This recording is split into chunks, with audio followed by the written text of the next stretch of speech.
JEE Main 2018 में आया हुआ क्वेश्चन है ये। Two identical conducting sphere A and B carry equal charges.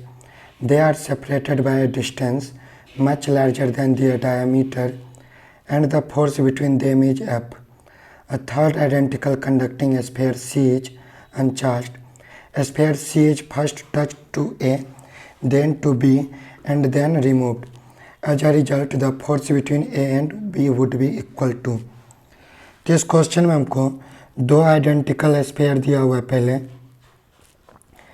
Identical in the sense कि इस पे दोनों का रेडियस सेम है और दोनों पे चार्ज भी इक्वल दिया हुआ है कि स्फीयर ए पे भी चार्ज है ए और स्फीयर बी पे भी चार्ज है ए।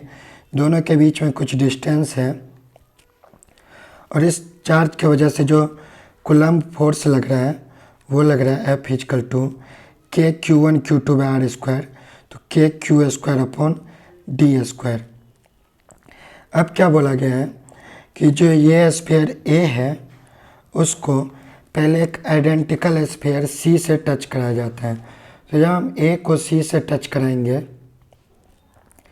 तो चार्ज रीडिस्ट्रीब्यूशन होगा।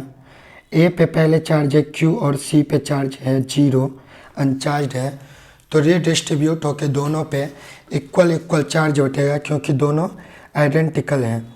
अगर दोनों आइडेंटिकल नहीं रहता तो फिर इसको हम पोटेंशियल इक्वल करके सॉल्व करते चार्ज के लिए, बट यहाँ पे हमको इक्वल आइडेंटिकल स्फीयर दिया हुआ है इसलिए दोनों पे हाफ हाफ चार्ज डिस्ट्रीब्यूट होके बचेगा। तो ए पे नेट चार्ज बचेगा Q प्लस 0/2। तो आफ्टर कनेक्शन ए पे चार्ज बचेगा Q/2 और C पे भी चार्ज बचेगा Q/2। अब क्या बोला गया कि C को अगेन टच कराया गया है B से, तो B पे इनिशियल चार्ज Q था और C को A से टच करने के बाद इस पे चार्ज आ गया है Q/2। तो अब जो चार्ज डिस्ट्रीब्यूशन होगा कनेक्ट करने के बाद वो दोनों को ऐड करके दोनों का हाफ हो जाएगा। तो B पे नेट चार्ज आ जाएगा Q प्लस Q/2 यानी 3Q/2/2, तो 3Q/4 और C पे भी चार्ज आ जाएगा 3Q/4। अब अगर हम दोनों को A और B के बीच में फोर्स निकालेंगे तो A पे नेट चार्ज हमारा है अब आफ्टर कनेक्ट विथ C जो चार्ज आया है हमारा Q/2 और जो B पे चार्ज आया है वह है 3Q/4। तो जो हमारा न्यू फोर्स हो जाएगा F डाइस वो होगा के Q/2 into 3Q/4 upon are square. जब हम इसको सॉल्व करेंगे तो ये F डाइस का वैल्यू आ जाएगा हमारे पास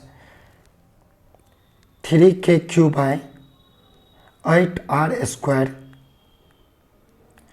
ये KQ/R² तो हमारा F है, तो जो नेट फोर्स आया F के टर्म में A और B के बीच में वो आएगा 3F/8। तो हमारा फर्स्ट ऑप्शन आंसर हो जाएगा।